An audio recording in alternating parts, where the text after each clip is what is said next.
സൈഡ്രോപ്സിലേക്ക് എല്ലാവർക്കും സ്വാഗതം. Changes around us physical and chemical എന്ന ചാപ്റ്ററിന്റെ തേർഡ് പാർട്ട് പഠിക്കാൻ എല്ലാവരും റെഡി അല്ലേ? ഓക്കെ, നമുക്ക് സ്റ്റാർട്ട് ചെയ്യാം. അപ്പൊ നമ്മൾ എന്തായിരുന്നു കഴിഞ്ഞ 2 ക്ലാസ്സിലും പഠിച്ചത്? ഫിസിക്കൽ ആൻഡ് കെമിക്കൽ ചേഞ്ചസ് എന്താണെന്ന് നമ്മൾ കറക്റ്റ് ആയിട്ട് നന്നായിട്ട് പഠിച്ചു അല്ലേ? ഇനി നമ്മൾ പഠിക്കാൻ പോകുന്നത് 5.3 എന്ന ആ ഒരു പാർട്ട് തൊട്ടാണ്.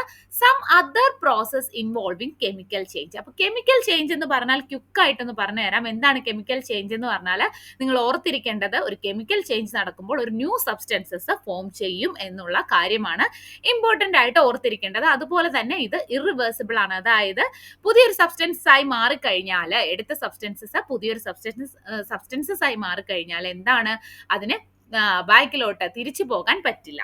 അപ്പൊ ഇത്രയും കാര്യം ഓർത്തിരിക്കുക. ഓക്കെ, നമുക്ക് സ്റ്റാർട്ട് ചെയ്യാം. Some other process involving chemical changes. Okay, അപ്പൊ അതിൽ നമ്മൾ ആദ്യം പഠിക്കുന്നത് റെസ്റ്റിംഗ് ആണ്. ഈ റെസ്റ്റിംഗ് നമ്മൾ എവിടെയോ കേട്ടിട്ടുണ്ട് അല്ലെ? എവിടെയാണ്? കഴിഞ്ഞ ക്ലാസ്സിൽ. അപ്പൊ ഇനി പഠിപ്പിക്കണോ? നമുക്ക് നോക്കാം. റസ്റ്റിംഗ് എന്ന് പറയുന്നത് ഒരു കെമിക്കൽ ചേഞ്ചിന് എക്സാമ്പിൾ ആണ് കേട്ടോ. അപ്പൊ റസ്റ്റിംഗ് ഇവിടെ എങ്ങനെയാണ് സംഭവിക്കുന്നതെന്ന് നമ്മൾ the world of metals and non metals എന്ന ചാപ്റ്ററിൽ പഠിച്ചിരുന്നു. അതായത് അയൺ മെറ്റൽസ് മോയ്സ്ചർ എയറുമായിട്ട് റിയാക്ട് ചെയ്യുമ്പോൾ അല്ലെ, നമ്മുടെ പുറത്ത് ഇങ്ങനെ കിടക്കുമ്പോൾ, അതാണ് മോയ്സ്ചർ എയർ, വെളിയിലല്ലേ കിടക്കുന്നത്. അപ്പൊ മോയ്സ്ചറും എയറും ആയിട്ട് അത് എന്ത് ചെയ്യും? റെസ്റ്റ് ആകും. എയറുമായിട്ട് റിയാക്ട് ചെയ്യുക എന്ന് പറഞ്ഞാൽ അത് എന്തുമായിട്ട് റിയാക്ട് ചെയ്യുന്നതാണ് നമ്മൾ പഠിച്ചത്? ഓക്സിജനുമായിട്ടാണ് റിയാക്ട് ചെയ്യുന്നത് അല്ലെ? അങ്ങനെ എന്താണ് ഫോം ചെയ്യുന്നത്? ഒരു new brown coloured substances form ചെയ്യും. ഇതിനെ എന്താണ് നമ്മൾ വിളിച്ചിരുന്നത്? അതിനെയാണ് റെസ്റ്റ് എന്ന് വിളിച്ചിരുന്നത്. ആ പ്രോസസ്സിന് പറയുന്ന പേരാണ് റെസ്റ്റിംഗ്. ഓക്കെ, ഇനി എന്താണ് റെസ്റ്റിന്റെ ഒരു കെമിക്കൽ ഫോർമുല എന്ന് പറഞ്ഞാൽ അയൺ ഓക്സൈഡ് ആണ്. നമുക്കറിയാം, ഇരുമ്പെന്ന് പറയുന്നത് എന്താണ്? അയൺ ആണ്, അയൺ മെറ്റൽ ആണ്. അയൺ മെറ്റൽ ആരുമായിട്ടാണ് റിയാക്ട് ചെയ്യുന്നത്? ഓക്സിജന്. എയർ എന്ന് പറയുമ്പോൾ ഓക്സിജനുമായിട്ടാണ് റിയാക്ട് ചെയ്യുന്നത്. അപ്പൊ അയണും ഓക്സിജനുമായിട്ട് റിയാക്ട് ചെയ്ത് നമുക്ക് എന്ത് കിട്ടുന്നു? അയൺ ഓക്സൈഡ് കിട്ടുന്നു. ഈ അയൺ ഓക്സൈഡ് എന്താണ്? റെസ്റ്റ് ആണ്. ഈ റെസ്റ്റ് എന്ത് കളറാണ്? ബ്രൗൺ കളറിൽ ഒരു കോട്ടിങ് അതിന്റെ മുകളിലേക്ക് വരുന്നു. അത് നമുക്ക് തിരിച്ച് പിന്നെ ഇരുമ്പാക്കാൻ പറ്റുമോ? ഇല്ല. അപ്പോൾ റെസ്റ്റിംഗ് എന്ന് പറയുന്നത് എന്താണ്? ഒരു കെമിക്കൽ ചേഞ്ച് ആണ്. ഇനി അടുത്ത കെമിക്കൽ ചേഞ്ചിന് എക്സാമ്പിൾ ആണ് കമ്പഷൻ. ഏതാണ്? ഒന്ന് റെസ്റ്റിംഗ്, രണ്ടാമത്തെ കമ്പഷൻ. ഈ കമ്പഷൻ എന്ന് പറഞ്ഞാൽ എന്താണ്? കത്തിക്കുക. കത്തിക്കുന്നതിനെയാണ് നമ്മൾ കമ്പഷൻ എന്ന് പറയുന്നത്. ഓക്കെ, ഇനി കത്തിക്കണമെങ്കിൽ നമുക്ക് എന്ത് വേണം? നമുക്ക് എന്ത് വേണം? ഓക്സിജൻ വേണം. ഓക്സിജൻ ഉണ്ടെങ്കിൽ മാത്രമേ കമ്പഷൻ നടക്കുകയുള്ളൂ. എന്താ, വിശ്വാസമില്ലേ? നമുക്ക് നോക്കാം. ദാ നമ്മൾ ഈ ഒരു എക്സ്പെരിമെന്റ് എവിടെയോ കണ്ടിട്ടുണ്ട്. അതെ, നമ്മുടെ സെയിം ആ ചാപ്റ്ററിൽ തന്നെയാണ് നമ്മൾ കണ്ടിരിക്കുന്നത്. അപ്പോഴും ഞാൻ പറഞ്ഞു അത് ഓർത്തിരിക്കാൻ, നമ്മൾ നെക്സ്റ്റ് ചാപ്റ്ററിൽ പഠിക്കുന്നതാണെന്ന്. എന്താണ്? നമ്മുടെ മഗ്നീഷ്യ റിബണിനെ കത്തിക്കുന്നതാണ്. നമ്മൾ വീഡിയോ ഒക്കെ കണ്ടതാണ് അല്ലെ? അപ്പൊ ഈ മഗ്നീഷ്യ റിബണിനെ നമ്മൾ കത്തിക്കുക എന്ന് പറഞ്ഞാൽ അതിനെ ഓക്സിജനുമായിട്ട് റിയാക്ട് ചെയ്യുക എന്നാണ് അർത്ഥം വരുന്നത്. ഓക്കെ അല്ലേ? ഓക്കെ, അപ്പൊ magnesium ribbon is burned, a new substances is formed. എന്താണ് നമ്മൾ പഠിച്ചു? ഒരു വൈറ്റ് കളറിലെ ഫ്ലെയിം ആയിരുന്നു. എന്നിട്ട് ആ ഫ്ലെയിം എന്താണ്? അവിടെ നിന്നൊരു പൗഡർ ആയിട്ട് നമ്മൾ ഈ ഒരു പെട്രി ഡിഷിൽ എടുത്തു അല്ലേ? അപ്പൊ ആ വൈറ്റ് കളറിലെ പൊടി എന്തായിരുന്നു? അതാണ് മഗ്നീഷ്യം ഓക്സൈഡ്. ഇനി എങ്ങനെയാണ് ഈ ഓക്സൈഡ് കിട്ടിയത്? മഗ്നീഷ്യം ഓക്സിജനുമായിട്ട് റിയാക്ട് ചെയ്തിട്ട് നമുക്ക് കിട്ടിയ ആ ഒരു വൈറ്റ് പൊടിയാണ് മഗ്നീഷ്യം ഓക്സൈഡ് എന്ന് പറയുന്നത്. അപ്പോ നമ്മുടെ മഗ്നീഷ്യം എന്ന് പറഞ്ഞ റിബൺ എന്തായിട്ട് മാറി? മഗ്നീഷ്യം ഓക്സൈഡ് ആയിട്ട് മാറി. അതായത് ഒരു ന്യൂ സബ്സ്റ്റൻസസ് ഫോം ചെയ്തു. അപ്പൊ ഇവിടെ എന്ത് ചേഞ്ച് ആണ് നടന്നത്? കെമിക്കൽ ചേഞ്ച് ആണ് നടന്നത്. ക്ലിയർ ആയോ?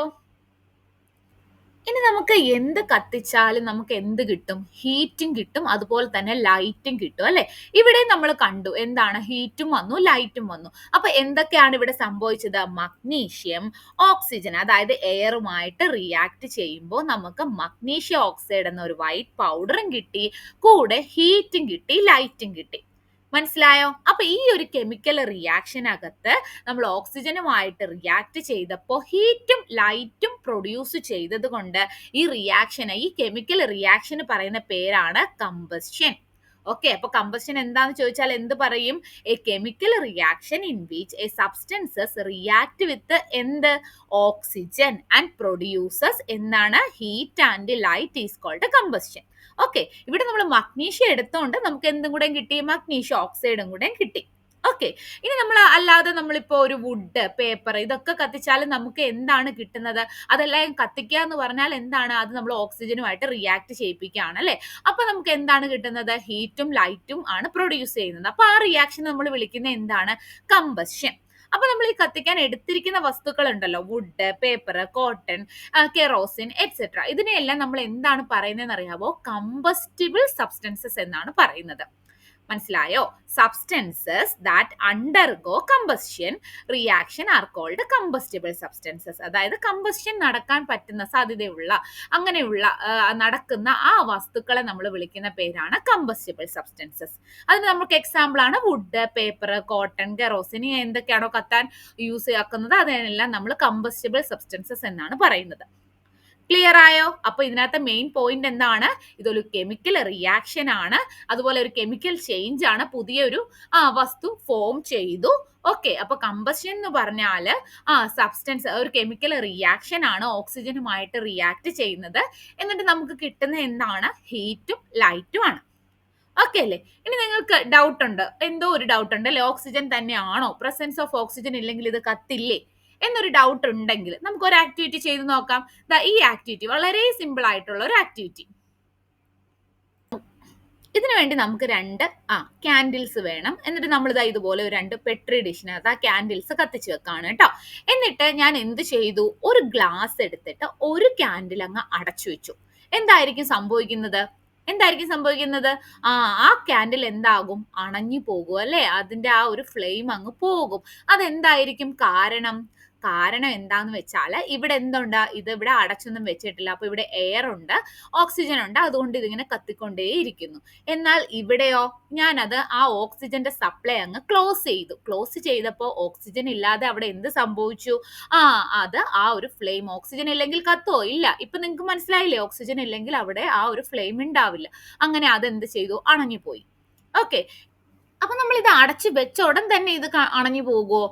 ഇല്ല അല്ലെ? നമുക്കറിയാം അതുവരെ അതിനകത്ത് കുറച്ച് ഓക്സിജൻ ഉണ്ട്. അടയ്ക്കുമ്പോൾ കുറച്ച് ഓക്സിജൻ അതിനകത്ത് തങ്ങി നിൽക്കുമല്ലോ. അപ്പൊ ആ ഓക്സിജൻ വരെ എന്ത് ചെയ്യും? അത് കത്തും അല്ലെ?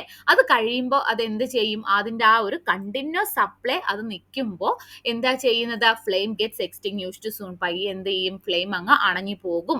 ഓക്കെ. അപ്പൊ നിങ്ങൾക്ക് ഇതിൽ നിന്ന് എന്ത് മനസ്സിലായി? The component of air support. നമുക്ക് ആ ഒരു എയർ ഓക്സിജൻ ഉണ്ടെങ്കിൽ മാത്രമേ അവിടെ ആ ഒരു കമ്പസ്റ്റൻ നടക്കുകയുള്ളൂ എന്ന് നമുക്ക് മനസ്സിലായി.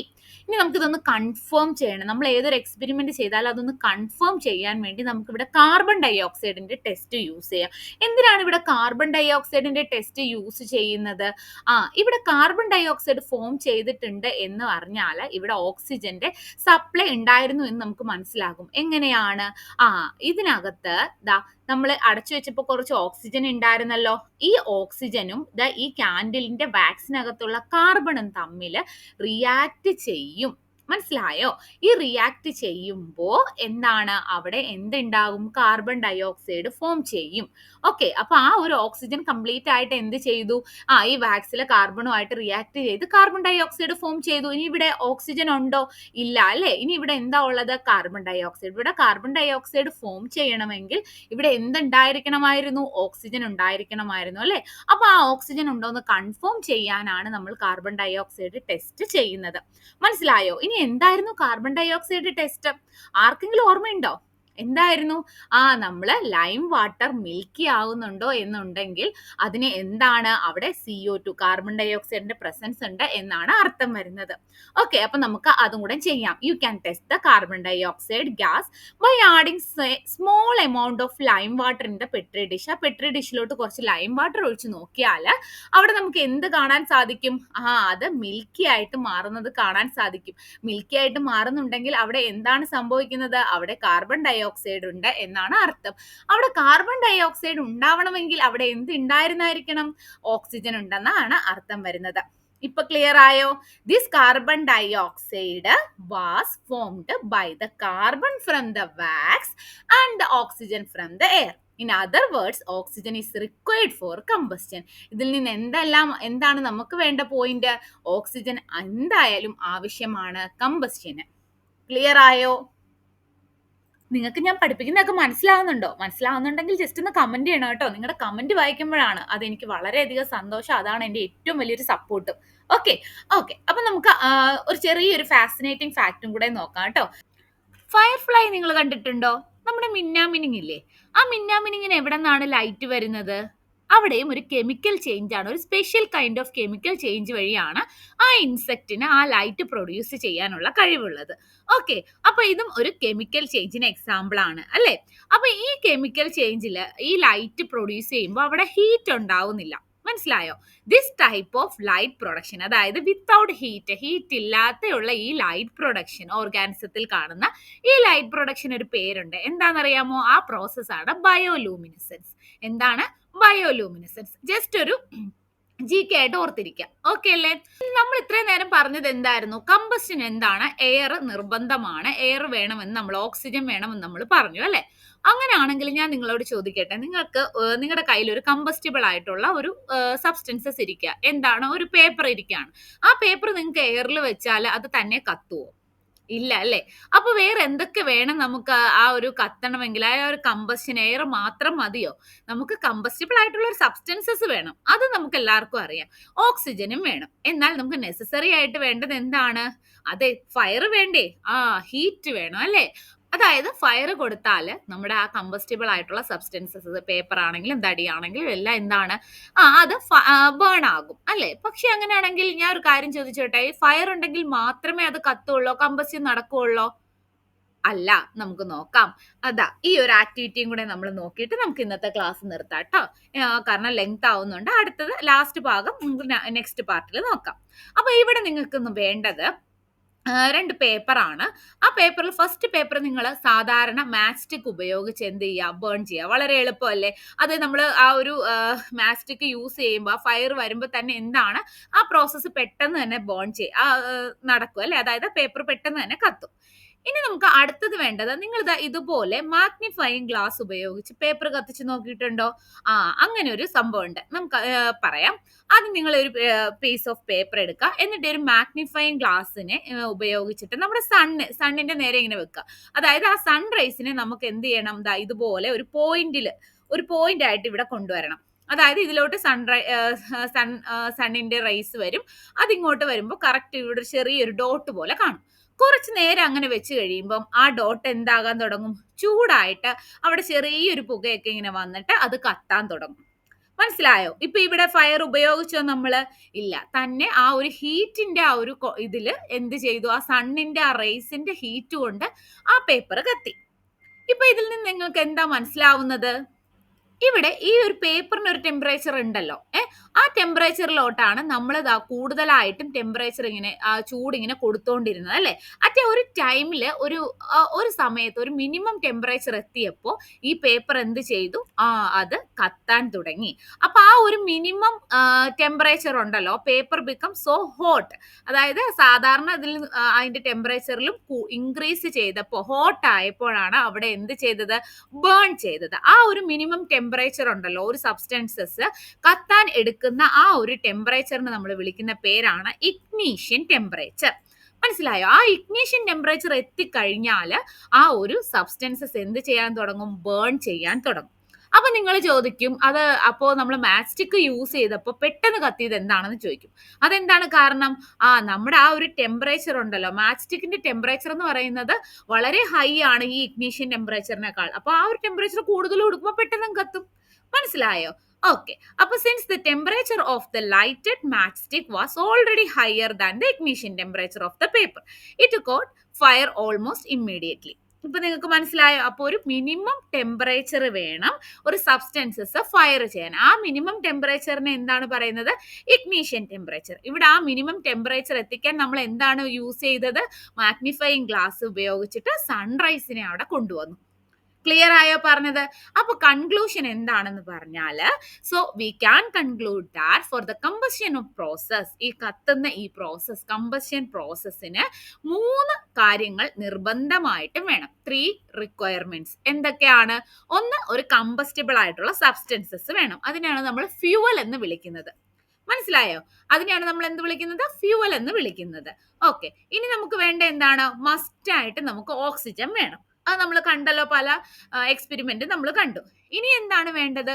ഹീറ്റ് അല്ലെ, ഹീറ്റ് വേണം. That allows the fuel to reach its ignition temperature. അതിന്റെ ഇഗ്നീഷൻ ടെമ്പറേച്ചറിലോട്ട് എത്തുന്ന ആ ഫ്യൂവലിന് ഏതാണോ, ഓരോന്നിനും ഓരോ ഇഗ്നീഷൻ ടെമ്പറേച്ചർ ആയിരിക്കും. അപ്പൊ അത് വേണം. മനസ്സിലായോ? അപ്പൊ ഈ 3 കാര്യം വളരെ ഇമ്പോർട്ടന്റ് ആയിട്ട് പഠിച്ചേക്കും. ദാ ഈ ഒരു ട്രയാങ്കിൾ നിങ്ങൾ നോക്കിയാൽ മതി. ഒരു ഇഗ്നീഷൻ നടക്കണമെങ്കിൽ നമുക്ക് എന്താണ്? ഓക്സിജൻ വേണം, ഹീറ്റ് വേണം, ഫ്യൂവൽ വേണം. ഇതിനെയാണ് നമ്മൾ ഫയർ ട്രയാങ്കിൾ എന്ന് പറയുന്നത്. വളരെ ഇമ്പോർട്ടന്റ് ആണ് കേട്ടോ, പഠിച്ചു വെക്കുക, എക്സാമിനൊക്കെ ചോദിക്കും. ഓക്കെ, അപ്പൊ ഫയർ ട്രയാങ്കിൾ എന്താണ്? Oxygen, heat, fuel. ക്ലിയർ അല്ലേ? അപ്പൊ ഇത്രയും നന്നായിട്ട് മനസ്സിലായെന്ന് ഞാൻ വിചാരിക്കുന്നു. അപ്പം നമുക്ക് ഇനി കുറച്ചും കൂടെ ഉള്ളൂ, അത് നമുക്ക് നെക്സ്റ്റ് ക്ലാസ്സിൽ നമുക്ക് നോക്കാം കേട്ടോ. അപ്പൊ അങ്ങനെ ഈ ചാപ്റ്റർ നമുക്ക് അങ്ങനെ കംപ്ലീറ്റ് ചെയ്യാം. ഓക്കെ അല്ലേ? അപ്പോൾ എല്ലാവർക്കും ഇഷ്ടപ്പെട്ടെങ്കിൽ ലൈക്ക് ചെയ്യുക, കമന്റ് ചെയ്യുക, സബ്സ്ക്രൈബ് ചെയ്യുക. താങ്ക്